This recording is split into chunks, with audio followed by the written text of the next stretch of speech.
وزیر اعلیٰ پنجاب مریم نواز سے وہاڑی کے ارکان صوبائی اسمبلی کی ملاقات، سیاسی امور، ترقیاتی منصوبوں اور عوامی فلاحی اقدامات پر تبادلہ خیال کیا گیا۔ ملاقات کرنے والوں میں محمد یوسف کسیلہ، ملک نوشیر انجم لنگڑیال، میاں محمد ثاقب خورشید اور محمد نعیم اختر خان شامل تھے۔ ملاقات کے دوران سیاسی امور، ترقیاتی پروجیکٹس اور عوامی فلاحی منصوبوں پر بات چیت ہوئی۔ ارکان صوبائی اسمبلی نے 5 دہائیوں سے سنگل اور خستہ حال وہاڑی ملتان روڈ کو 2 رویہ شاندار ایکسپریس وے میں بدلنے پر اظہار تشکر کیا اور وہاڑی ملتان روڈ 2 رویہ سڑک کو وزیر اعلیٰ مریم نواز شریف کا گیم چینجر منصوبہ قرار دیا۔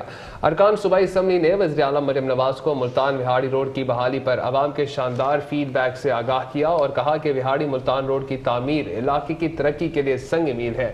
انہوں نے وہاڑی میں الیکٹرو بس سروس کے آغاز پر بھی وزیر اعلیٰ مریم نواز کا شکریہ ادا کرتے ہوئے وہاڑی سے بورے والا اور ٹوبہ سلطان پور میں الیکٹرو بس عوام کے لیے شاندار ٹرانسپورٹ ہے۔ الیکٹرو بس میں طلباء، خواتین اور بزرگوں کے لیے مفت سفر کی سہولت وزیر اعلیٰ مریم نواز شریف کا بے مثال اقدام ہے۔